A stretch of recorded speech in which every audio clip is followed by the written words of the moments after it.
इस वीडियो के माध्यम से हम जानेंगे लोकतंत्र के बारे में। तो आइए शुरू करते हैं। लोकतंत्र को आधुनिक काल में शासन का सर्वश्रेष्ठ रूप माना जाता है, किंतु लोकतंत्रीय विचारों का इतिहास इतना ही पुराना है जितना कि राजनीतिक विवादों का इतिहास। यूनानियों द्वारा विचरित तथा 17वीं शताब्दी में इंग्लैंड के यूरिटन आंदोलन के द्वारा विकसित इस अवधारणा ने 18वीं शताब्दी के अमेरिकी तथा फ्रांसीसी क्रांतियों के प्रकाश में सर्वव्यापी समर्थन प्राप्त किया। वर्तमान शताब्दी में लोकतंत्र ने अपने को एक आदर्श रूप में स्थापित कर लिया। अतः आज प्रत्येक व्यक्ति तथा राज्य अपने आप को लोकतांत्रिक होने का दावा करता है। लोकतंत्र का अर्थ और परिभाषा। शाब्दिक उत्पत्ति की दृष्टि से डेमोक्रेसी शब्द यूनानी भाषा के डेमोस तथा क्रेसिया से मिलकर बना है, जिसमें प्रथम का अर्थ है लोग और दूसरे का अर्थ है शासन। इस प्रकार लोकतांत्रिक शब्द का अर्थ है जनता का शासन। लोकतंत्र के इतने रूप हैं कि इसकी एक निश्चित परिभाषा देना कठिन है। अतः समय, परिस्थिति तथा विभिन्न हितों की आवश्यकता अनुसार विभिन्न युगों के विचारकों ने लोकतंत्र की विभिन्न परिभाषाएं दी है। ईसा के 422 साल पूर्व यूनानी दार्शनिक वलिआन ने लोकतंत्र की परिभाषा देते हुए कहा कि लोकतंत्र वह होगा जो जनता का हो, जनता के द्वारा हो और जनता के लिए हो। इन्हीं शब्दों को अत्याधुनिक युग में अमेरिकी राष्ट्रपति अब्राहम लिंकन ने इस प्रकार दोहराया कि लोकतंत्र जनता का, जनता के लिए और जनता द्वारा शासन है।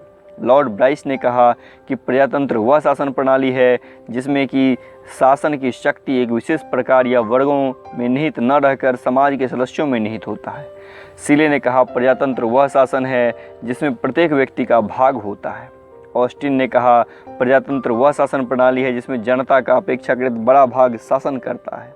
डाइसी ने कहा कि प्रजातंत्र वह शासन व्यवस्था है जिसमें जनता की अपेक्षा बड़ा शासक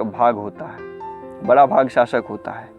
हॉल ने कहा प्रजातंत्र राजनीतिक संगठन का वह स्वरूप है जिसमें जनता का नियंत्रण रहता है। गैटिल कहता है कि वह राज्य शासन जिसमें सर्वोच्च सत्ता में भाग लेने का अधिकार केवल जनता को प्राप्त हो प्रजातांत्रिक शासन कहलाता है। सार्टोरी ने कहा लोकतंत्रीय व्यवस्था वह है जो सरकार को उत्तरदायी तथा नियंत्रणकारी बनाती हो तथा जिसकी प्रभावकारिता मुख्यतः इसके नेतृत्व की योग्यता तथा कार्यशीलता पर निर्भर है।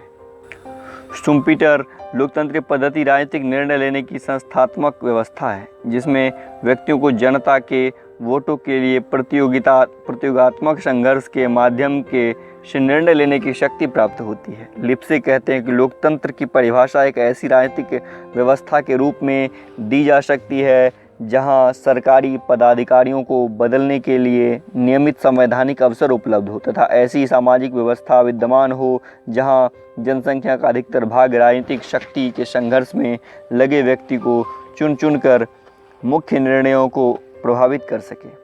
मैकफरसन कहते हैं कि लोकतंत्र सरकारों की चुनने तथा शक्ति प्रदान करने का या किसी दूसरे तरीके से कानून बनाने और राजनीतिक निर्णय लेने का एक तरीका मात्र है। लोकतंत्र की परिभाषा इस प्रकार थी। कुछ और परिभाषाएं इस प्रकार है। गॉडविन कहते हैं कि प्रजातंत्र राज्य शासन, समाज तथा तीनों के योग का एक स्वरूप है। बेनी प्रसाद कहते हैं प्रजातंत्र को जीवन का ढंग मानते हैं और इस पर आधारित है कि प्रत्येक व्यक्ति को सुख का इतना ही महत्व है जितना कि अन्य लोगों के सुख का हो सकता है और किसी भी व्यक्ति को किसी अन्य व्यक्ति के सुख का साधन नहीं समझना चाहिए। हेरोडियोन ने कहते हैं कि प्रजातंत्र सरकार का वह रूप है जिसमें राज्य की सर्वोच्च सत्ता संपूर्ण समाज के हाथ में हो। रॉबर्ट ब्लैकफोर्ड कहते हैं कि प्रजातंत्र देश की यह सरकार जो चुनी हुए प्रतिनिधियों द्वारा जनता की इच्छानुसार चलती है। जॉनसन कहते हैं कि प्रजातंत्र शासन का वह रूप है जिसमें प्रभुसत्ता जनता में सामूहिक रूप से निहित हो। मेजनी कहते हैं कि सर्वश्रेष्ठ और सबसे बुद्धिमान व्यक्तियों के नेतृत्व में सबके द्वारा सबकी प्रगति का नाम प्रजातंत्र है। राधाकृष्णन कहते हैं कि सही अर्थ में लोकतंत्र समाज का स्वशासन सबसे कम शासित होता है, सबसे अच्छे ढंग से शासित होता है। हॉल कहते हैं प्रजातंत्र राजनीतिक संगठन का वह स्वरूप है जिसमें जनता का नियंत्रण रहता है। और आशीर्वादम कहते हैं कि प्रजातंत्र समाज का वह रूप है जिसमें समानता और भ्रातृत्व भावना स्वभावतः वर्तमान हो। इस प्रकार परिभाषाओं के उपरांत लोकतंत्र की विशेषताओं का वर्णन है। लोकतंत्र की प्रमुख विशेषताएं इस प्रकार हैं। जनता की इच्छा सर्वोच्च है। जनता द्वारा चुनी गई प्रतिनिधि सरकार, निष्पक्ष तथा समयबद्ध चुनाव, वयस्क मताधिकार, उत्तरदायी सरकार, सीमित तथा संवैधानिक सरकार, सरकार के निर्णय में सलाह, दबाव तथा जनता द्वारा जनता का हिस्सा, जनता के अधिकार तथा स्वतंत्रता की हिफाजत सरकार का कर्तव्य होना, निष्पक्ष न्यायपालिका तथा विधि का शासन, विभिन्न राजनीतिक दलों और दबाव समूहों की उपस्थिति। प्रजातांत्रिक शासन की प्रकृति के संबंध में दो दृष्टिकोण प्रचलित हैं, उदारवादी दृष्टिकोण और मार्क्सवादी दृष्टिकोण। प्रजातंत्र के उदारवादी दृष्टिकोण को पूंजीवादी दृष्टिकोण या राजनीतिक प्रजातंत्र भी कह सकते हैं। यह व्यक्ति की स्वतंत्रता का पोषक है, जबकि मार्क्सवादी दृष्टिकोण आर्थिक प्रजातंत्र पर बल देता है। लोकतंत्र के उदारवादी सिद्धांत। लोकतंत्र के उदारवादी सिद्धांत का उदय 17वीं शताब्दी में हुआ। उदारवादी के अनुरूप ही यह सिद्धांत व्यक्ति की स्वतंत्रता तथा लोकतंत्र के पक्षधर रहा। 17वीं से 20वीं शताब्दी के मध्य इसके अंतर्गत 3 धाराओं का विकास हुआ, जिनमें प्रमुख है लोकतंत्र का क्लासिकीय सिद्धांत, दूसरा है लोकतंत्र का विशिष्ट वर्गीय सिद्धांत और तीसरा है लोकतंत्र का बहुलवादी सिद्धांत। तो लोकतंत्र का क्लासिकीय सिद्धांत। क्लासिकीय सिद्धांत के अंतर्गत इसको परंपरागत प्रतिष्ठित लोकप्रिय सिद्धांत भी कहा जाता है। हॉब्स ने अपनी पुस्तक लेवियाथन में सर्वप्रथम प्रजातंत्रीय सिद्धांत को प्रस्तुत करते हुए इस बात पर जोर दिया कि सरकार का आधार समझौता है। उसने तार्किक ढंग से इस बात को कहा कि संप्रभु को अपनी शक्ति जनता से प्राप्त होती है और इस प्रकार अचेतन रूप में उसने लोकप्रिय प्रभुता की धारणा को विकसित किया। लोकतंत्र के पुरातनवादी सिद्धांत के प्रथम सचेतन अभिव्यक्ति जॉन लॉक के चिंतन में देखने को मिलती है। उसके अनुसार शासन का आधार जनता की सहमति तथा सरकार एक ट्रस्टी है जिसकी स्थापना कुछ निश्चित उद्देश्यों के लिए की जाती है। यदि सरकार अपने दायित्वों की पूर्ति करने में असफल रहती है तो जनता को क्रांति का अधिकार है। इस प्रकार लॉक ने व्यक्तिवाद, लौकिक प्रभुता और संवैधानिक सरकार के सिद्धांत को हमारे समक्ष रखा, जो उदारवादी लोकतंत्रीय विचारधारा के आधार है। 18वीं शताब्दी में रूसो ने सामान्य इच्छा तथा मॉन्टेस्क्यू ने अपनी शक्ति पृथक्करण सिद्धांत द्वारा इस सिद्धांत को विकसित किया। वही आर्थिक क्षेत्र में माल्थस, एडम स्मिथ और रिकार्डो जैसे अर्थशास्त्रियों ने स्वतंत्र उपक्रम और सीमित सरकार का सिद्धांत प्रतिपादित किया। लोकतंत्र के क्लासिक सिद्धांत के अन्य समर्थकों में Jefferson, Madison, Bentham, J S. Mill, Green, James Mill, Lindsay, Barker, Hobhouse तथा लॉस्की का नाम प्रमुख है। एक बार फिर से Jefferson, Madison, Bentham, James Mill, J S. Mill, Green, Lindsay, Barker, Hobhouse तथा लॉस्की का नाम प्रमुख है। 20वीं शताब्दी के क्लासिक सिद्धांत के विकास में लॉस्की का महत्वपूर्ण योगदान है। उसने लोकतंत्र सरकार को आर्थिक हितों का संरक्षक बताया। उसने लोकतंत्र को महज एक राजनीतिक धारणा न मानकर पूरे समाज के आर्थिक, सामाजिक, नैतिक और सांस्कृतिक क्षेत्रों तक उसके विस्तार का सुझाव देकर उसने लोकतंत्र को विस्तृत आकार प्रदान किया। संक्षेप में इस सिद्धांत के अनुसार लोकतंत्रीय व्यवस्था वह है जो जनता की है, जनता के लिए है तथा जनता के हित में कायम है। लोकतंत्र के क्लासिक सिद्धांत की विशेषताएं निम्नवत है। प्रथम, व्यक्ति एक राजनीतिक एवं विवेकशील प्राणी है। इस दृष्टि से सभी व्यक्ति समान हैं। दूसरा, शासन का संचालन जनता द्वारा होना चाहिए क्योंकि शासन में हिस्सा लेने से व्यक्ति के व्यक्तित्व का विकास होता है। तीसरा है, सरकार का आधार जनता की इच्छा या सहमति है। चौथा है, लोकतंत्र का उद्देश्य लोकहित तथा व्यक्ति के व्यक्तित्व का चहुर्मुखी विकास है। पांचवा है, लोकतंत्र सरकार को जनता के प्रति उत्तरदायी होना चाहिए। छठा है, सरकार सीमित होनी चाहिए। सातवां है, जनता के अधिकारों तथा स्वतंत्रता की रक्षा करना सरकार का कर्तव्य होना चाहिए। आठवां है, जनता को लिखने, बोलने, अपने विचारों को व्यक्त करने, सरकार के कार्यों को जानकारी रखने तथा उसकी आलोचना करने की स्वतंत्रता होनी चाहिए। सरकार तथा जनमत को सम्मान दिया जाना चाहिए। इस प्रकार संक्षेप में प्रजातंत्र का शास्त्रीय अथवा परंपरागत सिद्धांत आंशिक रूप से मानव के कुछ मौलिक अधिकारों का सिद्धांत रहा है।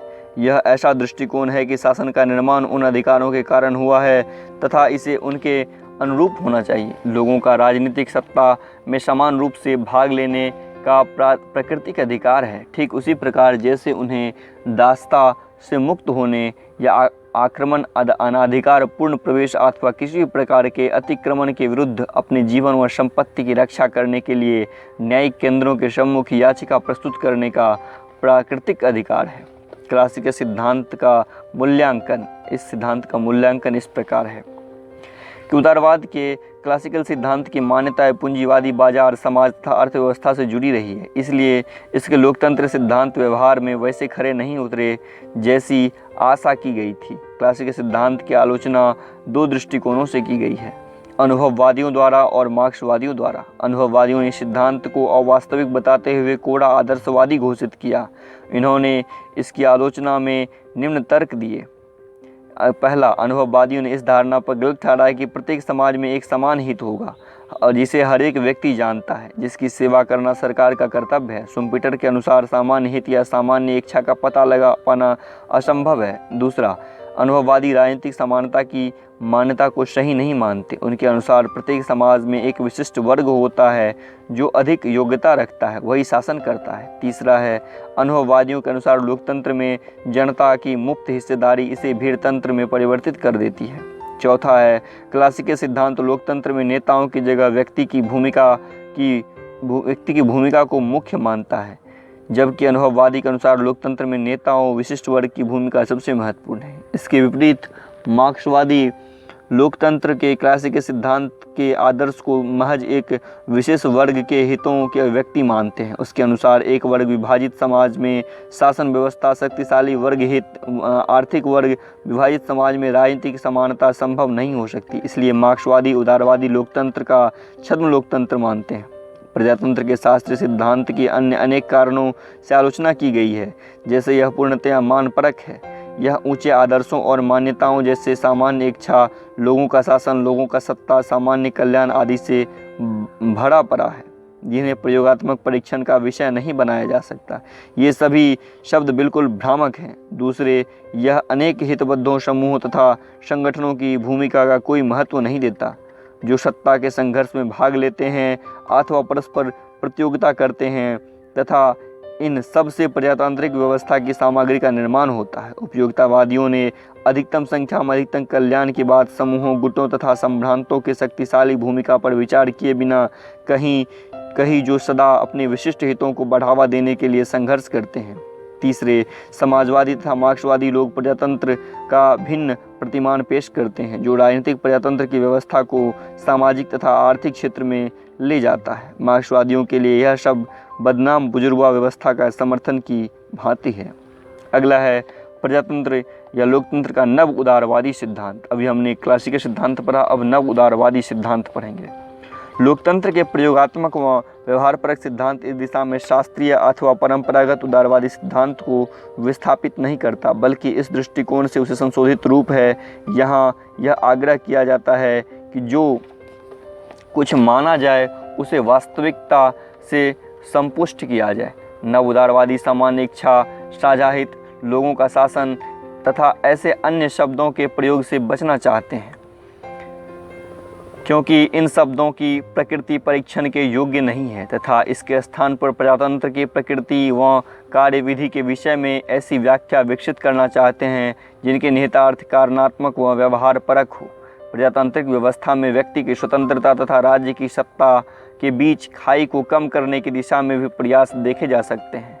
अतः दोनों को मौलिक रूप में परंपरा विरोधी मानने के बजाय नव उदारवादी उनके बीच एक प्रकार का सुखद व क्रियात्मक समन्वय भी स्थापित करना चाहते हैं।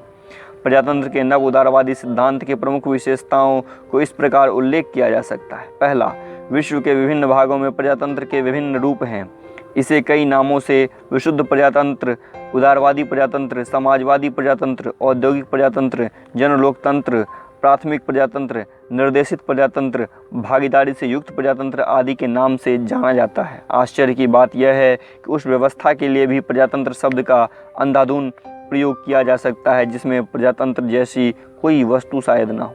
इस प्रकार के विश्लेषण में पहला कदम इस भ्रम को दूर करना है कि प्रजातंत्र सदैव उसी का प्रतीक है जिसे किसी राजनीतिक व्यवस्था की अच्छाई तथा उसके गुण माना जाता है। यदि प्रजातंत्र शब्द का प्रयोग अच्छे समाज का वर्णन करने के लिए किया जाता है तो वास्तव में प्रजातंत्र के अपने सारे वर्णनात्मक अर्थ ही समाप्त हो जाएंगे। दूसरा है, प्रजातंत्र का शास्त्रीय सिद्धांत मानव जाति की प्राकृतिक समानता के सिद्धांत पर आधारित है, किंतु नव उदारवादी इस सिद्धांत को एक शर्त के साथ स्वीकार करते हैं।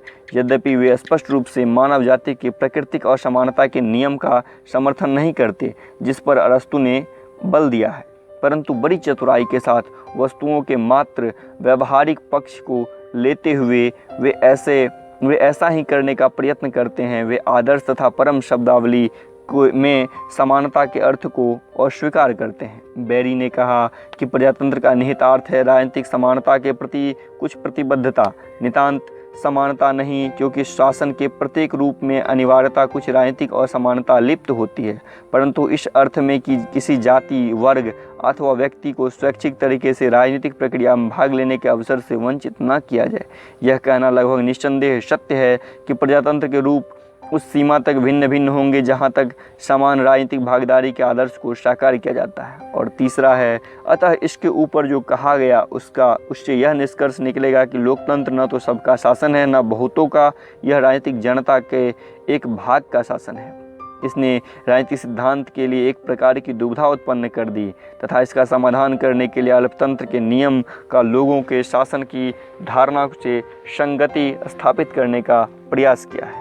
बेरी के अनुसार विद्यमान समस्या यह है कि लोगों के शासन के लक्ष्य को इस स्पष्ट तथ्य के साथ कैसे संगत बनाया जाए कि शासन स्वयं अल्पसंख्यकों की गतिविधि है। इस दृष्टिकोण के प्रबल समर्थक शुम्पीटर का कहना है कि यदि इसे अलग ढंग से कहा जाए तो अब यह दृष्टिकोण लेते हैं कि लोगों का कार्य ऐसा शासन उत्पन्न करना है, यहाँ इसके स्थान पर एक मध्यस्थ निकाय बनाना है जो राष्ट्रीय कार्यपालिका अथवा शासन की रचना करेगा। और हम यह परिभाषा प्रस्तुत करते हैं कि प्रजातांत्रिक विधि राजनीतिक निर्णय तक पहुंचने की वह संस्थागत व्यवस्था है जिसमें लोग जनता के मत के लिए प्रतियोगितापूर्ण संघर्ष के माध्यम से निर्णय लेने की शक्ति प्राप्त करते हैं।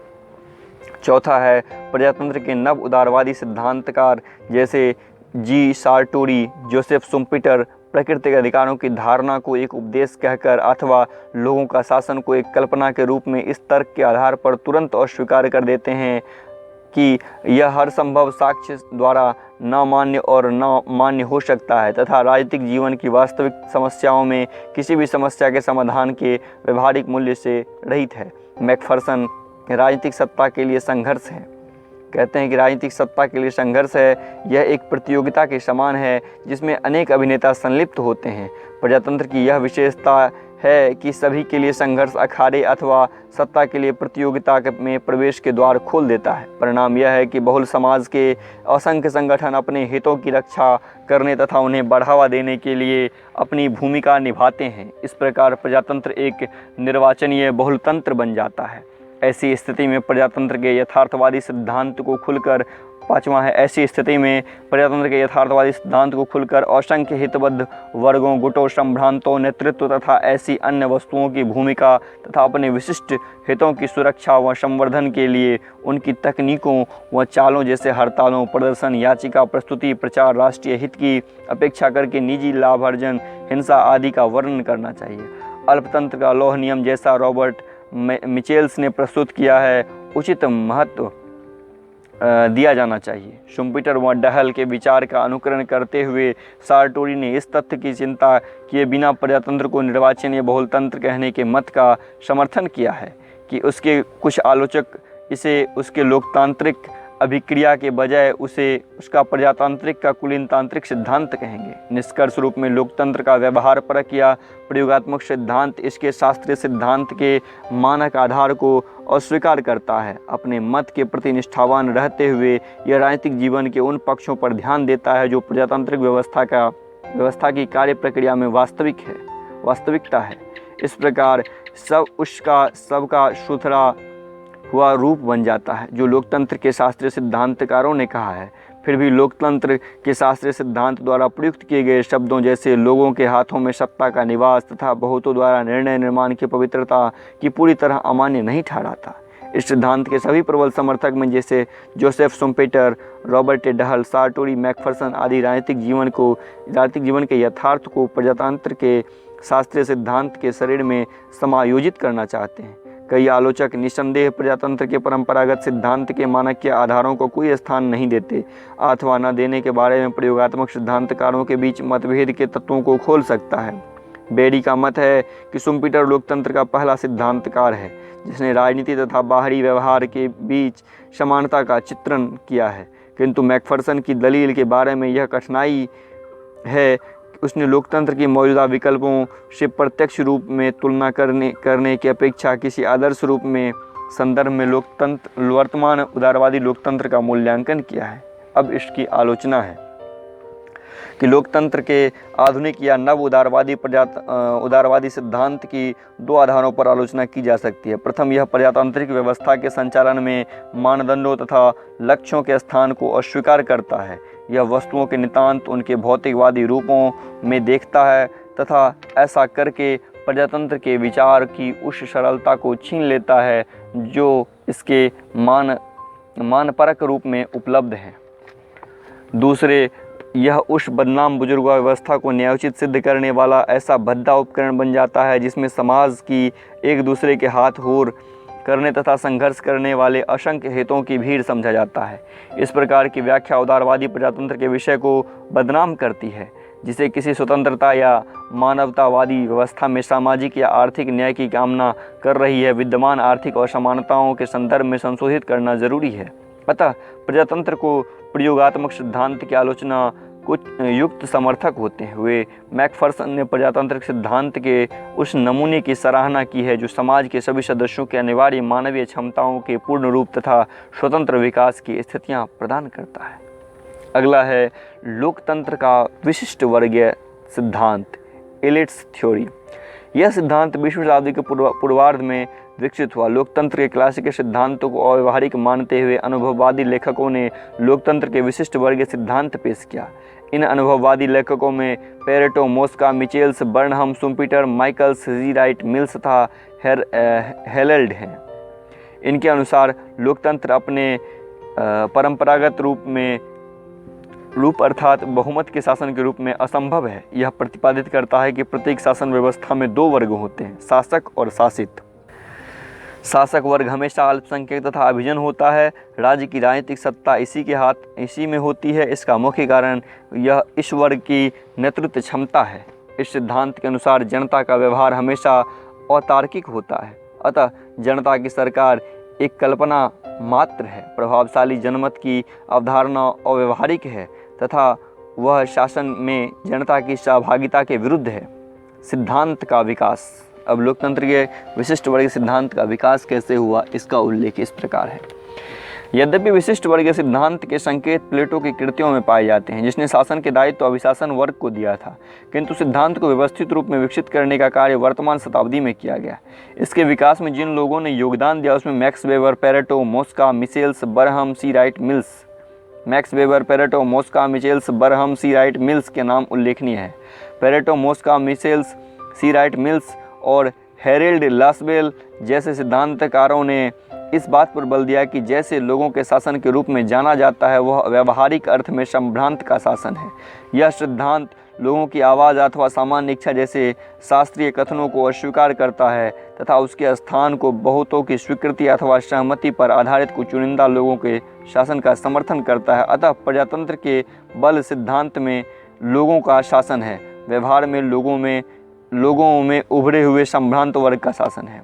आरंभ में विशिष्ट वर्ग का सिद्धांत समाजवाद तथा लोकतंत्र दोनों के विरोध में स्थापित किया गया, किंतु 20वीं सदी में शुम्पीटर, डहल, सार्टोरी, बर्लसन, कार्ल मैनहाइम इत्यादि लेखकों ने विशिष्ट वर्ग सिद्धांत का लोकतंत्र के साथ यह कहकर तालमेल स्थापित किया कि यदि विशिष्ट वर्ग में अदला बदली तथा जनता के वोटों के लिए आपस में प्रतियोगिता हो तो लोकतंत्र होगा।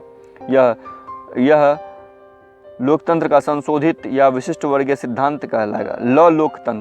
लोकतंत्र के संभ्रांतवादी सिद्धांत को प्रजातंत्र तथा कुलीनतंत्र के शास्त्रीय सिद्धांत का विचित्र मिश्रण मानना चाहिए। इस अर्थ में इसमें प्रजातांत्रिक तत्व निहित हैं कि यह लोगों में सत्ता का निवास को स्वीकार करता है। इसका कुलीनतांत्रिक तत्व इसके इस आग्रह में निहित है कि किसी नेता के अधीन कुछ गिने चुने लोगों में ही सत्ता के प्रयोग की क्षमता है, परंतु इसके प्रजातांत्रिक तत्व को अंतर के इस बिंदु की दृष्टि से देखना चाहिए कि प्रजातंत्र के शास्त्रीय सिद्धांतकार राजनीतिक प्रक्रिया के क्षेत्र में लोगों की बढ़ती हुई भूमिका का समर्थन करते हैं, जबकि संभ्रांतवाद के सिद्धांतकार सत्ता के वितरण को सबसे ज़्यादा प्रभावशाली, सबसे ज़्यादा बुद्धिमान, सबसे ज़्यादा चतुर, सबसे ज़्यादा धनी तथा सबसे ज़्यादा सक्षम लोगों के दायरे तक सीमित रखना चाहते हैं। विशिष्ट वर्ग का अर्थ एवं मान्यताएं। विभिन्न लेखकों ने विशिष्ट वर्ग के लिए अलग अलग शब्दों का प्रयोग किया है। पेरेटो ने विशिष्ट वर्ग, मोस्का ने राजनीतिक वर्ग, पेरेटो का विशिष्ट वर्ग को बोलते हैं गवर्निंग एलिट्स, मोस्का के राजनीतिक वर्ग को बोलते हैं पॉलिटिकल क्लास और मिल्स के शक्ति विशिष्ट वर्ग को बोलते हैं पावर एलिट्स शब्दों का प्रयोग किया है। लासवेल विशिष्ट वर्ग की परिभाषा इस प्रकार दी है कि राजनीतिक विशिष्ट वर्ग एक राजनीतिक व्यवस्था में शक्ति रखने वालों का वर्ग है। शक्ति रखने वालों में नेतृत्व तथा समाज के वे सभी समूह आ जाते हैं जिसमें नेता उत्पन्न होते हैं तथा जिनके प्रति नेताओं का उत्तरदायित्व होता है। मिल्स ने शक्ति के साधनों के आधार पर विशिष्ट वर्ग के परिभाषित करते हुए कहा कि जो आदेश देने की शक्ति रखते हैं वो इसमें आते हैं। संक्षेप में विशिष्ट वर्ग का अर्थ समाज में अधिक योग्यता रखने वाले इस वर्ग से है जो शासन व्यवस्था को संभालता है तथा राजनीतिक समाज के अन्य क्षेत्रों को नेतृत्व प्रदान करता है। लोकतंत्र के विशिष्ट वर्ग सिद्धांत की मुख्य मान्यताएं निम्नलिखित हैं। पहला, पेरेटो ने कहा कि समाज के हर क्षेत्र में कुछ सबसे योग्य व्यक्ति होते हैं, इन्हें विशिष्ट वर्ग कहा जाता है। अतः पहली मान्यता यह है कि व्यक्ति में समानता नहीं बल्कि असमान शक्ति एवं योग्यता होती है। दूसरा, पेरेटो के अनुसार प्रत्येक समाज में आबादी दो रूप होती है, एक निम्न स्तर के लोग या गैर विशिष्ट, दूसरा उच्च स्तर के लोग या विशिष्ट वर्ग, जिसने दो भागों में बांटा जा सकता है, शासन करने वाला विशिष्ट वर्ग तथा शासन न करने वाला विशिष्ट वर्ग। अतः समाज दो भागों में बटा है जिसमें उच्च योग्यता वाले विशिष्ट वर्ग शामिल है तथा निम्न योग्यता वाले गैर विशिष्ट वर्ग में। मोस्का के अनुसार हर समाज में शासक तथा शासित वर्ग होते हैं। शासक की संगठित तथा अल्पमत में होती है जबकि शासित की असंगठित तथा बहुमत में होती है। अतः बहुमत पर अल्पमत का शासन चलता है। प्रतिनिधि लोकतंत्र में विशिष्ट वर्गीय तो होते हैं किंतु इसमें अदला बदली होती रहती है। कुछ लोग इस वर्ग से बाहर निकल जाते हैं, कुछ नए लोग इसमें शामिल हो जाते हैं। कभी कभी क्रांति द्वारा एक विशिष्ट वर्ग का स्थान दूसरा विशिष्ट वर्ग ग्रहण कर लेता है। मोस्का का विचार है कि आधुनिक लोकतंत्र में शासन करने वाले विशिष्ट वर्ग तथा शासितों में आपसी आदान प्रदान होता है तथा शासक वर्ग केवल अधिपत्य ही नहीं रखते। मिचेल्स के अनुसार हर संगठन में अल्पतंत्र का लौह नियम चलता है। उसके अनुसार सरकार केवल अल्पमत का संगठन है जो बहुमत पर शासन के लिए है। सक्रिय अल्पमत निष्क्रिय बहुमत पर शासन करता है। जेम्स बरहम ने विशिष्ट वर्गीय सिद्धांत तथा मार्क्सवादी सिद्धांत दोनों को मिलाने का प्रयास किया है। उसके अनुसार वर्तमान पूंजीवादी व्यवस्था व्यक्तियों के छोटे से समूह द्वारा पुनः स्थापित की जाएगी जिन्हें प्रबंध कुशल विशिष्ट जन कहा जाएगा। उसके अनुसार यह प्रबंधकारी विशिष्ट जन उत्पादन का नियंत्रण करता है। 20वीं सदी में विशिष्ट वर्ग के ने मुख्यतः 3 प्रकार के लोग शामिल किए जाते हैं: बुद्धिजीवी, उद्योग के प्रबंधक, उच्च सरकारी अफसर। मिल्स ने इन्हें राजनीतिज्ञों में भी शामिल किया है। इस सिद्धांत का अब मूल्यांकन, जो विशिष्ट वर्ग सिद्धांत है इसका मूल्यांकन देखते हैं।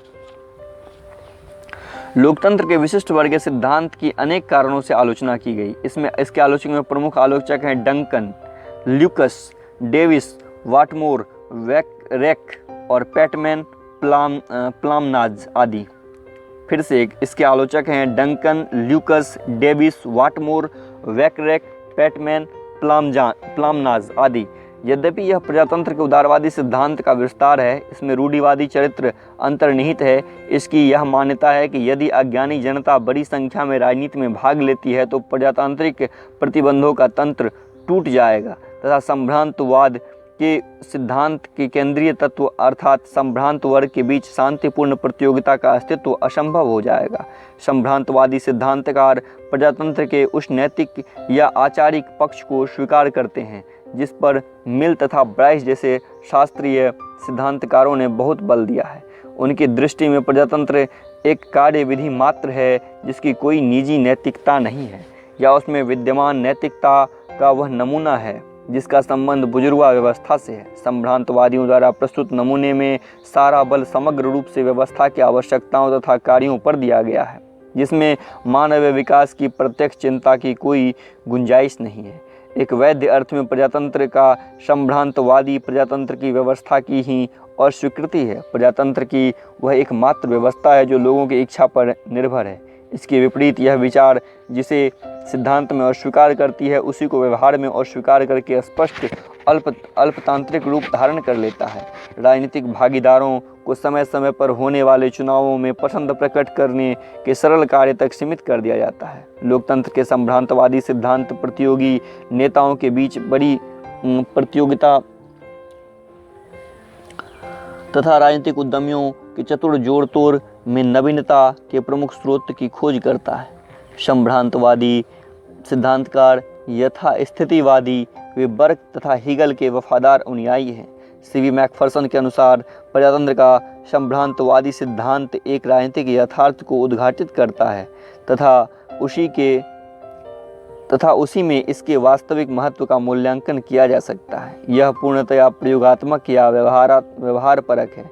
यह प्रजातंत्र को एक कार्यविधिक रूप मानता है जिसका अनिवार्य कृत्य संतुलन को बनाए रखना है। लोकतंत्र के विशिष्ट जनों में सह अस्तित्व संभव नहीं है क्योंकि सिद्धांत मनुष्यों में समानता का विरोधी है तथा असमानताओं को मूलभूत मानता है। यह सिद्धांत लोकतंत्र को जनसाधारण से दूर रखना चाहता है तथा रूढ़िवादी है। यह सिद्धांत लोकतंत्र को राजनीतिक व्यवस्था मात्र मानता है तथा सामाजिक, आर्थिक तथा नैतिक पहलू को अनदेखा करता है। विशिष्ट वर्ग राजनीतिक व्यवस्था में संतुलन कायम नहीं कर सकता। सामाजिक द्वंद्व के कुछ मूलभूत आर्थिक कारण हैं, इन्हें दूर किए बिना सहमति और सामंजस्य स्थापित नहीं किया जा सकता। वह सिद्धांत सफल लोकतंत्र के लिए नेताओं को अधिक महत्वपूर्ण मानता है, जनता को नहीं। यह सिद्धांत जनमत को नगण्य मानते हुए इस बात से इनकार करता है कि जनमत सरकार को बनाता है, बल्कि यह साबित करने की कोशिश करता है कि सरकार तथा शासक ही जनमत तैयार करते हैं। विशिष्ट वर्ग में प्रतियोगिता तथा बहुलवादी विशिष्ट वर्ग के विचार अवैज्ञानिक हैं क्योंकि विशिष्ट वर्ग में एकता रहती है। विशिष्ट वर्ग में अदला बदली के नियम मजबूत नहीं हैं। यह सिद्धांत मानव को साधन तथा राजनीतिक व्यवस्था को साध्य मानता है, व्यक्ति के चहुमुखी विकास की ओर ध्यान नहीं देता। सीवी मैकफर्सन लिखा है कि विशिष्ट वर्ग के सिद्धांत ने लोकतंत्र को मानवीय आकांक्षा के स्तर से नीचे गिराकर बाजार संतुलन प्रणाली में बदल दिया है। अन्य आलोचनाओं के बावजूद भी विशिष्ट वर्ग के सिद्धांत आज के उदारवादी लोकतंत्र की घिनौनी हकीकत को प्रदर्शित करता है। यही इसका महत्व है। इस सिद्धांत के बाद है लोकतंत्र का बहुलवादी सिद्धांत। लोकतंत्र के बहुलवादी सिद्धांत इसके विशिष्ट वर्ग के सिद्धांत के साथ निकटता से जुड़ा है। रेमो ओरो तथा कार्ल मेनहाइम जैसे विचारकों ने उदार समाज में विशिष्ट वर्ग के बहुलता पर बल दिया है। इस दृष्टि में उन्हें लोकतंत्र के बहुलवादी सिद्धांत का समर्थक माना जाता है, किंतु कुछ विचारक ने बहुलवादी सिद्धांत को दूसरे ढंग से प्रस्तुत किया है, जिन्हें समूह सिद्धांत का प्रवर्तक माना जाता है। प्रजातंत्र के संभ्रांतवादी सिद्धांत की भांति यह सिद्धांत भी सीमित राजनीतिक भागीदारी की व्यवस्था में विश्वास रखता है, परंतु दोनों के बीच भेद अनिवार्य बिंदु यह है कि संभ्रांतवादी सार बल थोड़े से चुनिंदा लोगों भूमिका पर बल देते हैं, जबकि बहुलवादी वही बात अनेक समूहों के विषय में करते हैं जो सत्ता के हेतु संघर्ष में अपनी भूमिका निभाते हैं। समूह सिद्धांत के हैरी एकस्टीन जैसे एक समर्थक का कहना है, यदि हम यह कहते हैं कि राजनीति में निर्णय लेना संलिप्त है, समूह संघर्ष के परिणाम स्वरूप निर्णय लिए जाते हैं, समूह वही वस्तु है जो हित है, समूह व हित दोनों की गतिविधि के रूप हैं, तो हम केवल यह कहते हैं कि राजनीति एक गतिविधि है। लोकतंत्र बहुलवादी सिद्धांत के अनुसार उदार लोकतंत्र का अर्थ है अपेक्षाकृत स्वायत्त समूहों के बीच सौदेबाजी की प्रक्रिया। इस सिद्धांत का विकास कैसे हुआ?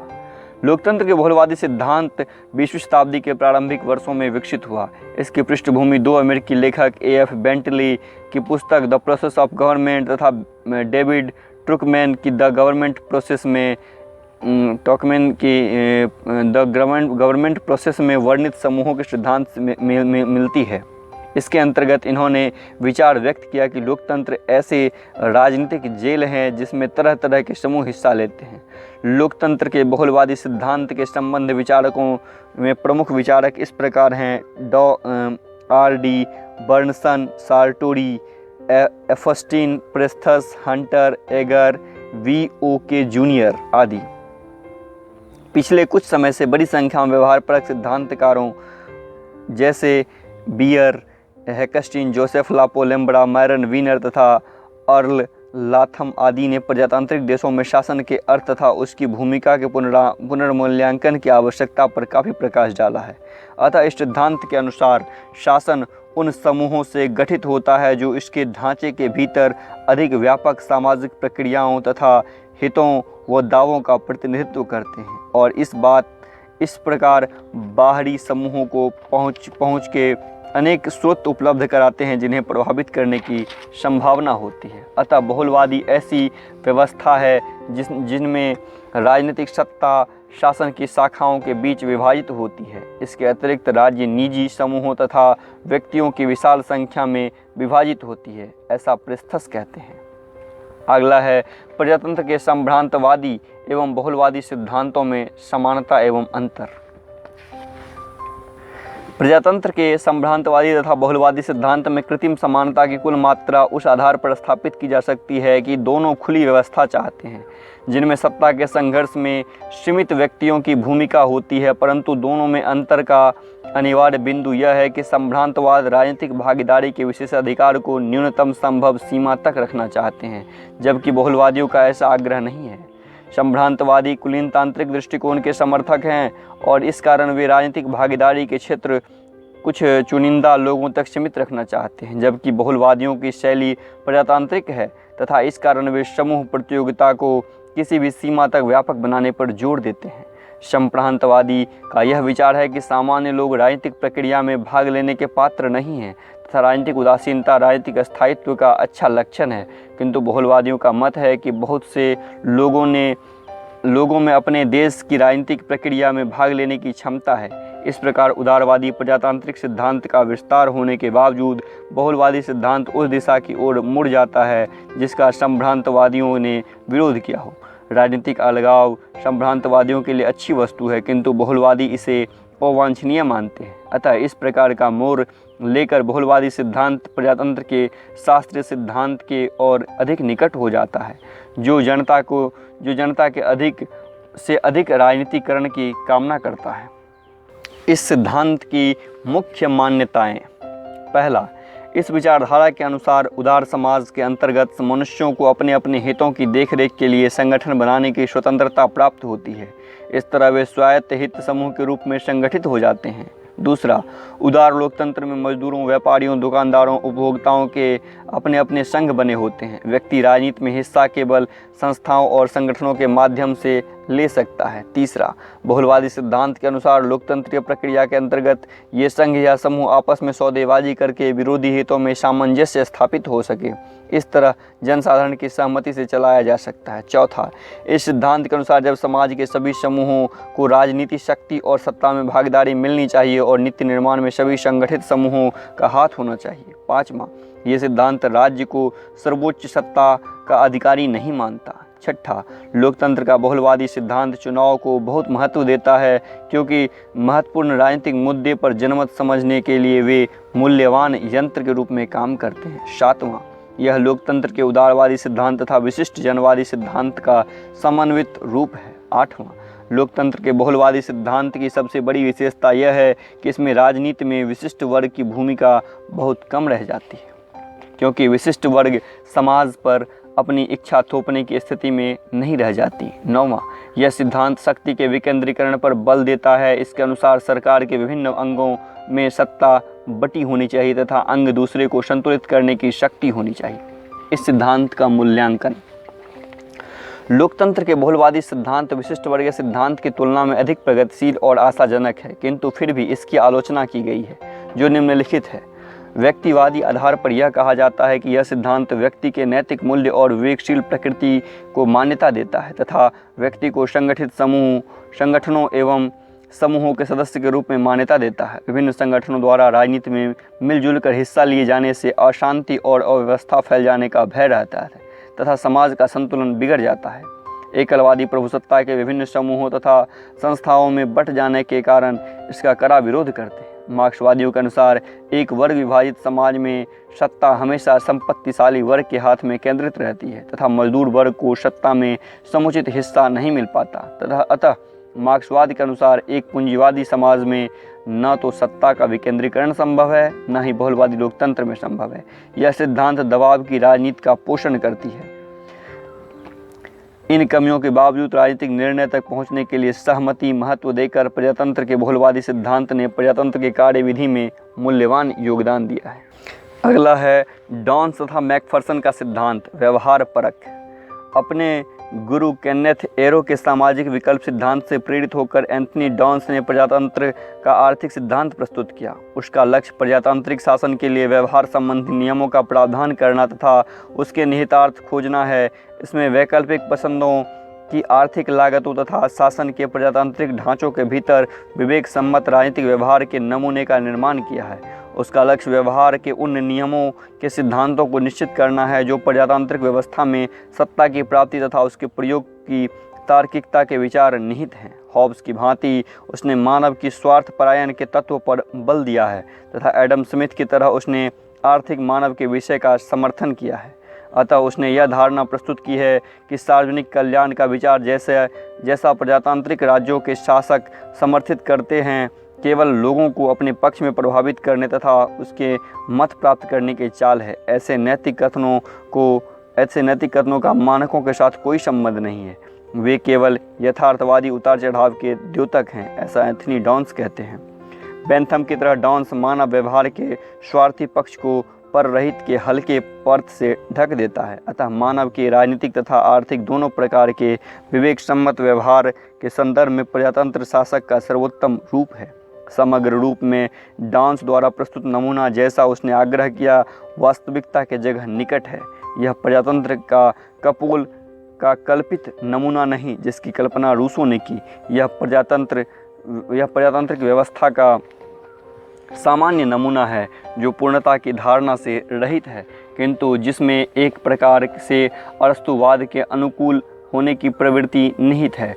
डॉन्स के मुताबिक इससे यह नवीनता है कि यह यद्यपि कृत्रिम प्रकार के परहित के अंश को प्रजातंत्र के सिद्धांत में समायोजित करने में सफल हुआ है, परंतु इससे अस्पष्टता की स्थिति उत्पन्न होती है जिसका डॉन्स ने अनुभव किया है। आलोचक यह कह सकता है कि हॉब्स तथा एडम स्मिथ व्यक्तिगत व्यवहार के आधार पर अपने सिद्धांतों का विकास करने में सुस्थिर रहे, किंतु डॉन्स ने प्रजातंत्र के पूर्णतया व्यवहार परक सिद्धांत में कृत्रिम मानववाद का अंश सुनियोजित करके और संगतता लाने का कार्य किया है। इस प्रकार की व्याख्या की विचित्र विशेषता यह है कि इसका समर्थक प्रजातंत्र की पूर्णतया प्रयोगात्मक दृष्टिकोण में तथा कथित मानकवाद का तत्व समाविष्ट करना चाहता है। इसकी बेहतर व अधिक सूझबूझ भरी अभिव्यक्ति सीवी मैकफर्सन के लेखों में हुई है, जिसने अपने अधिकारपूर्ण व्यक्तिवाद के सिद्धांत के संदर्भ में उदार प्रजातंत्र के विषय का परीक्षण किया है। उसका अंतिम लक्ष्य उन नैतिक समस्याओं का समाधान करना है जो सामाजिक परिवर्तनों के कारण उत्पन्न होती है। मैकफर्सन ने बड़े स्पष्ट ढंग से उस शैली में दोष निकाले हैं जिसका उदारवादी सिद्धांतकारों ने बड़े कट्टर रूप में समर्थन किया है।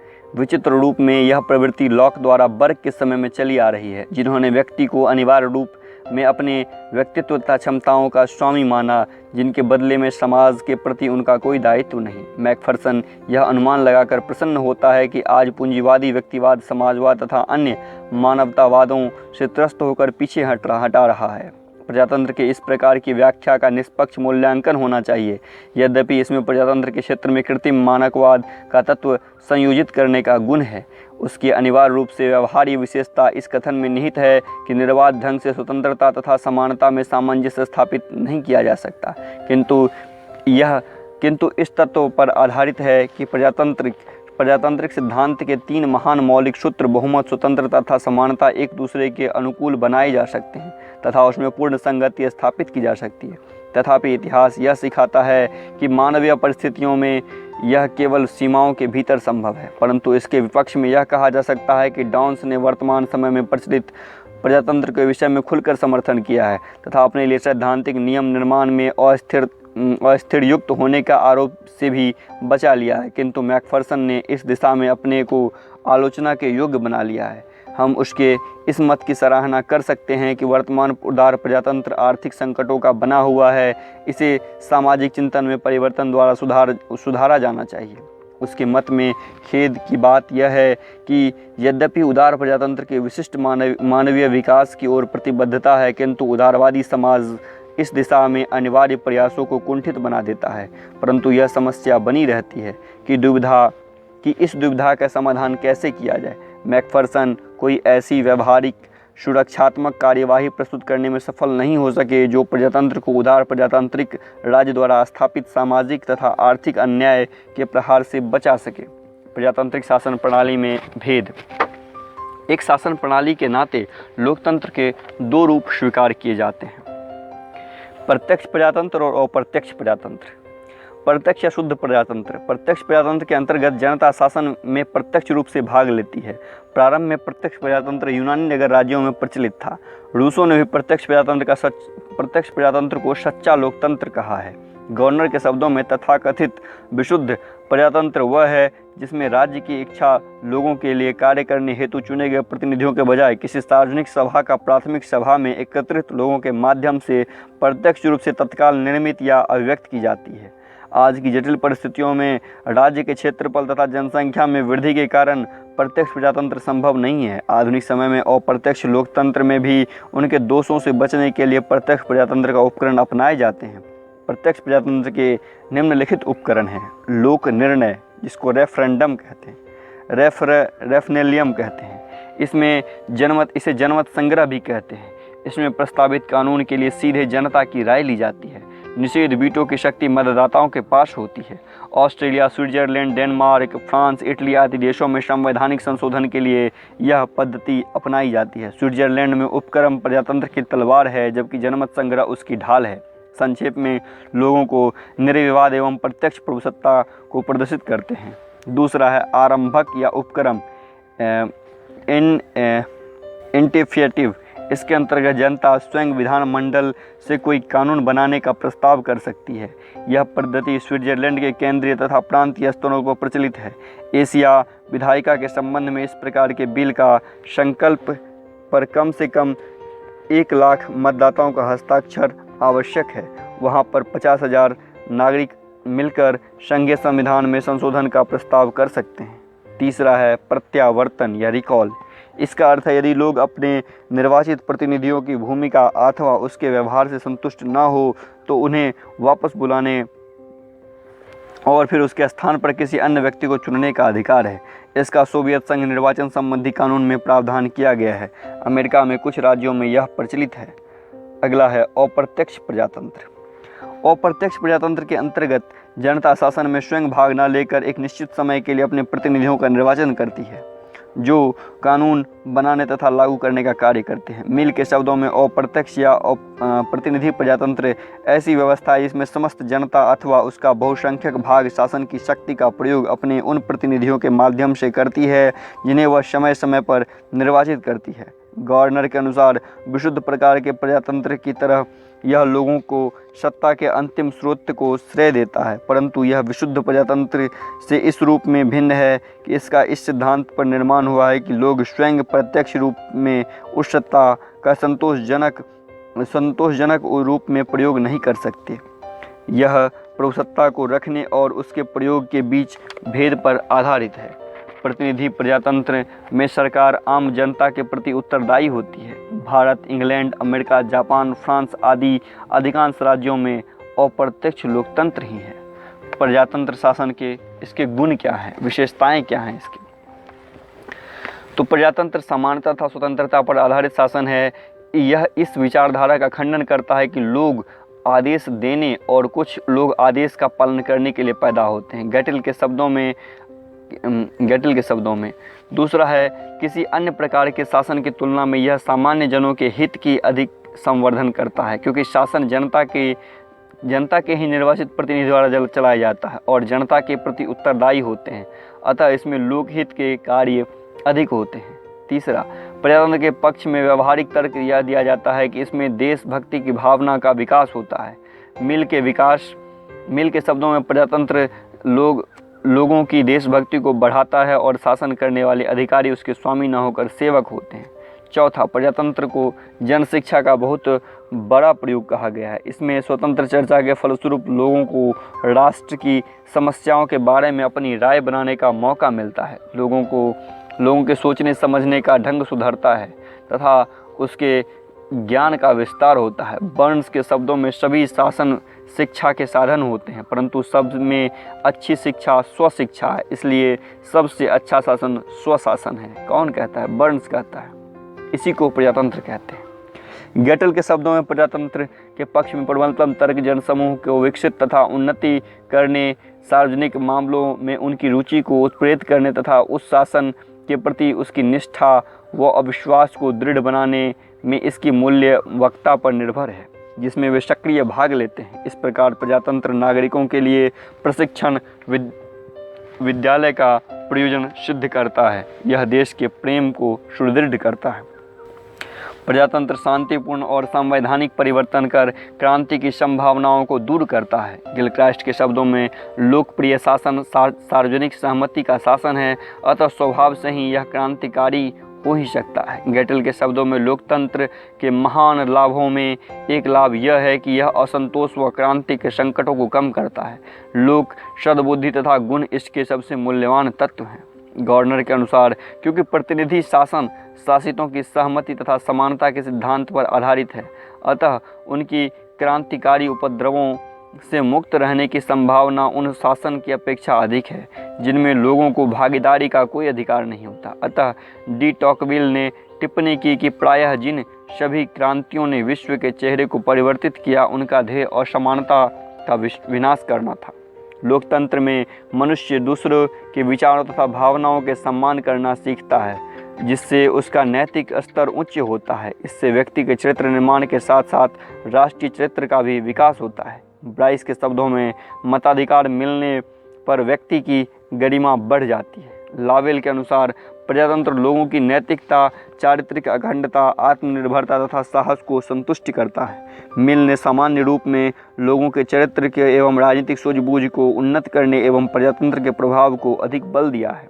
सातवां है कि प्रजातांत्रिक शासन में जनता तथा लोकमत को अधिक महत्व दिया जाता है, अतः सत्ता का दुरुपयोग की संभावना बहुत कम रह जाती है। आठवां है प्रजातांत्रिक शासन विश्व शांति का समर्थक है। यह युद्ध की निंदा करता तथा आपसी विवादों को पारस्परिक सहयोग तथा बातचीत से हल करने का पक्षधर है। नौवां है प्रजातंत्र आत्म सुधारक शासन के रूप में कार्य करता है। ऐसा कौन कहते हैं? बेनी प्रसाद कहते हैं।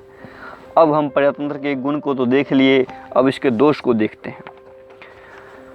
लोकतंत्र के समर्थक इस शासन पद्धति के प्रति जो आशाएं व्यक्त करते हैं वे व्यवहारिक कठिनाइयों के कारण पूरी नहीं हो पाती, इसलिए लोकतंत्र की आलोचना की जाती है, जो निम्नलिखित है। प्रजातंत्र अयोग्य लोगों का शासन है। प्लेटो, हेनरी मैन, लेकी आदि ने इसी आधार पर प्रजातंत्र की निंदा की, क्योंकि यह योग्य तथा मूर्खों को शासन में एक साथ भाग लेने का अवसर प्रदान करता है। हेनरी मैन ने प्रजातंत्र को अयोग्य तथा मंदबुद्धि व्यक्तियों का शासन कहा है। हेनरी मैन ने प्रजातंत्र को अयोग्य तथा मंदबुद्धि व्यक्तियों का शासन कहा है।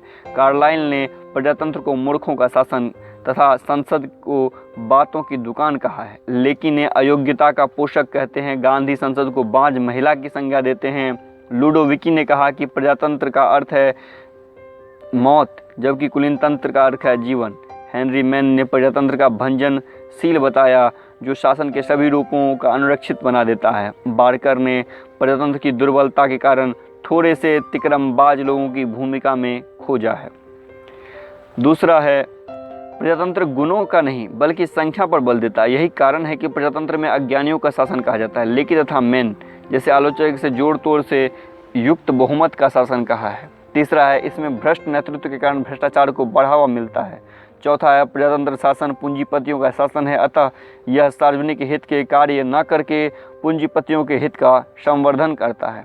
पांचवा है लोकतंत्र का आधार दलीय प्रणाली है, अतः लोकतंत्र दलीय दुर्गुणों से अपने आप को मुक्त नहीं कर पाता। प्रायः सत्ताधारी व्यक्ति राष्ट्रीय हितों और दलीय हितों के संघर्ष में दलीय हितों को प्राथमिकता देते हैं। छठवां है लोकतंत्र बहुत खर्चीली शासन व्यवस्था है, जिसमें जनमत के संगठन, चुनाव, प्रसार आदि में इतना खर्च आता है कि यदि यह पैसा अन्यत्र रचनात्मक कार्यों में लगाया जाए तो राष्ट्र की प्रगति में महत्वपूर्ण योगदान किया जा सकेगा। मुसोलिनी ने कहा है कि प्रजातंत्र निर्धन देशों के लिए उपयुक्त नहीं है। सातवां है प्रजातंत्र के स्थायित्व का अभाव होता है तथा सरकार में परिवर्तन के साथ साथ शासन की नीतियां बदलती जाती है। 8वां है प्रजातंत्र स्वतंत्रता का शत्रु है। लेकी तथा हेनरी मैन दोनों का मानना है कि प्रजातंत्र स्वतंत्रता एक दूसरे का विरोधी है। प्रजातंत्र तथा स्वतंत्रता एक दूसरे का विरोधी है, लेकी तथा हेनरी मैन का मानना है, क्योंकि बहुमत कभी भी अल्पमत पर अत्याचार कर सकता है। हेनरी मैन के अनुसार दयालु निरंकुशवाद लोकतंत्र से बेहतर है। 9वां है प्रजातंत्र में समानता की धारणा मूर्खतापूर्ण है, क्योंकि आर्थिक समानता के अभाव में राजनीतिक समानता कोरी कल्पना है। और 10वां और अंतिम ये है कि इसमें जनता के नैतिक पतन होता है, क्योंकि भ्रष्ट नेतृत्व के कारण जनता में बेईमानी, भ्रष्टाचार, फरेब, दलबंदी आदि का बोलबाला रहता है। टेलरेंट ने इसे दुष्ट लोगों का कुलीन तंत्र कहा है। इन दोषों के बावजूद इस बात से इनकार नहीं किया जा सकता कि प्रजातांत्रिक सरकार संभवतः सरकार के सर्वोत्तम प्रकार है। ब्राइस के शब्दों में प्रजातंत्र पर अनेक प्रकार के आरोप लग सकते हैं, परंतु इससे अधिक अच्छी शासन प्रणाली मानव जाति ने अब तक नहीं की है। C.D. बर्न्स के शब्दों में इस बात से इनकार नहीं किया जा सकता कि वर्तमान प्रतिनिधि सभाओं में अनेक त्रुटियां हैं, पर यदि मोटर गाड़ी खराब हो जाए तो इसकी जगह बैलगाड़ी इस्तेमाल करने लगना मूर्खता होगा, चाहे इसकी कल्पना कितनी मधुर क्यों न लगे। फिर से एक बार, C.D. बर्न्स का कहना है कि यदि मोटर गाड़ी खराब हो जाए तो इसकी जगह बैलगाड़ी इस्तेमाल करने लगना मूर्खता होगी, चाहे इसकी कल्पना कितनी मधुर क्यों न लगे। लॉस्की के अनुसार प्रजातंत्र अपनी सभी दुर्बलताओं के बावजूद किसी राज्य के वैधानिक आदेशों के रूप देते समय लोगों के व्यवहार परक समूह को ध्यान में रखने योग्य बना। यह उसके संचालन की आलोचना की उनके जीवन का आधार बनाता है। उत्तरदायित्व की भावना को व्यापक बनाकर यह उपक्रम की प्रवृत्ति को बढ़ाना, यह नागरिक निर्णय में न केवल भाग लेने की भावना प्रदान करता है, बल्कि यह प्रभावित करने की वास्तविक अवसर भी देता है। लोकतंत्र की सफलता की शर्तें। अब विश्वव्यापी स्तर पर यह स्वीकार किया जाने लगा कि अधिनायक तंत्र प्रजातंत्र का विकल्प नहीं हो सकता। अतः लोकतंत्र की सफलता के लिए कुछ निश्चित परिस्थितियां आवश्यक हैं, जो निम्नलिखित हैं। सिजविक के अनुसार प्रजातंत्र अब व्यापक रूप से उत्साहपूर्वक सफल मान्य राजनीतिक आदर्श बन चुका है। पहला, प्रजातंत्र की सफलता में सबसे महत्वपूर्ण बाधा है अशिक्षा। अतः प्रजातंत्र की सफलता के लिए आवश्यक है कि नागरिक शिक्षित, जागरूक तथा राजनीतिक जीवन में रुचि रखने वाला हो। ब्राइस के अनुसार जनता का आलस्य, उदासीनता प्रजातंत्र के प्रबल शत्रु हैं। दूसरा, प्रजातंत्र तभी सार्थक रूप से कार्य कर सकता है जब देश में शांति और सुव्यवस्था का वातावरण हो। तीसरा, लोकतंत्र की सफलता के लिए आर्थिक समानता और सामाजिक न्याय की स्थापना आवश्यक है। जनता की न्यूनतम आवश्यकताएं पूरी होनी चाहिए ताकि वह बिना किसी दबाव के शासन के कार्य में भाग ले सके। चौथा, राजनीतिक चेतना और विवेक लोकतंत्र की प्रथम आवश्यक शर्त है। पाँचवां, निर्वाचन समयबद्ध और निष्पक्ष तरीके से होना चाहिए। छठा, लोकतंत्र की सफलता के लिए सामाजिक स्तर पर विशेषाधिकारों की समाप्ति आवश्यक है। सातवां, प्रजातंत्र की रक्षा व सफल संचालन हेतु स्वतंत्र व निष्पक्ष न्यायपालिका होना अति आवश्यक है। आठवां, प्रजातंत्र की सफलता के लिए आवश्यक है कि जनमत निर्माण के साधन जैसे समाचार पत्र, पत्रिकाएं तथा सभा संगठन आदि पर किसी वर्ग विशेष का अधिकार न हो। नौवां, स्थानीय स्वशासन का विकास प्रजातंत्र की सफलता की आवश्यक शर्त है। लॉर्ड ब्राइस के शब्दों में प्रजातंत्र का सर्वश्रेष्ठ शिक्षालय और प्रजातंत्र की सफलता का सबसे बड़ी गारंटी स्थानीय स्वशासन का चलन है। 10वां, मिल ने प्रजातंत्र के 3 पूर्व शर्तों का आवश्यक माना है। लोग इसको मान्यता देने को इच्छुक हो, जो कुछ इसके संरक्षण के लिए आवश्यक है वे उसे करने में इच्छुक तथा समर्थ हो, अपने उन कर्तव्यों को निभाएं जो उन पर आरोपित करता हो। 11वां, नागरिकों के ईमानदार, चरित्रवान तथा सक्रिय होना भी प्रजातंत्र के लिए आवश्यक है। 12वां, विधि का शासन भी प्रजातंत्र के लिए आवश्यक शर्त है। इस प्रकार प्रजातंत्र के कट्टर आलोचक होते हुए भी लेकी और मैन ने बहुतों के शासन की सीमा को भीतर रखने के लिए लिखित संविधान के होने का सुझाव दिया। लावेल तथा मिल ने लोगों की प्राथमिक शिक्षा पर बल दिया। ब्राइस ने मानव जाति के नैतिक तथा बौद्धिक प्रगति का सारा बल दिया। गवर्नर के शब्दों में प्रजातांत्रिक शासन का सफल संचालन के लिए आवश्यक सभी शर्तों में ये सर्वाधिक आधारभूत शर्त यह है कि लोग इसे चलाते हैं वे अपेक्षाकृत उच्च मात्रा में राजनीतिक सूझबूझ, सार्वजनिक मामलों में अग्रिम रुचि, बहुमत के निर्णय को स्वीकार करने तथा उसके अनुसार चलने को तत्पर रहे हैं। प्रजातंत्र का मूल्यांकन। लोकतंत्र के अंतर्गत महत्वपूर्ण निर्णय सामूहिक विचार विमर्श द्वारा संभव होते हैं। लोकतंत्रीय विचारधारा की कुंजी इस सिद्धांत में निहित है कि किसी एक अथवा इने गिने नागरिकों के विवेक की तुलना में समस्त नागरिकों का विवेक ऊंचे स्तर पर होता है। अरस्तू के शब्दों में थोड़े से लोगों की तुलना में बहुत सारे लोगों को भ्रष्ट होना कठिन है, जैसे थोड़े से पानी की अपेक्षा ढेर सारा पानी मुश्किल से गंदा हो पाता है। वाल्टर बेजहार्ट ने फिजिक्स एंड पॉलिटिक्स में मनोवैज्ञानिक आधार पर ऐतिहासिक प्रक्रिया का विश्लेषण करते हुए चर्चा की प्रवृत्ति को संपूर्ण सामाजिक प्रवृत्ति की कुंजी माना है। पेरिक्लीज को इसी संदर्भ में कहा गया कि हम चर्चा का कार्य के मार्ग में बाधा नहीं मानते, बल्कि हम तो समझते हैं कि बुद्धिमत्तापूर्ण कार्य के लिए यह पहली आवश्यक शर्त है। अतः सही ढंग से लोकतंत्र पद्धति का अनुसरण किया जाए तो उससे नए विचारों को प्रोत्साहन मिलेगा और सामाजिक प्रगति का रास्ता खुलेगा। इस अध्याय में इस वीडियो में बस इतना ही। अगले वीडियो में हम पढ़ेंगे निर्वाचन प्रक्रिया और प्रतिनिधि के सिद्धांत। धन्यवाद।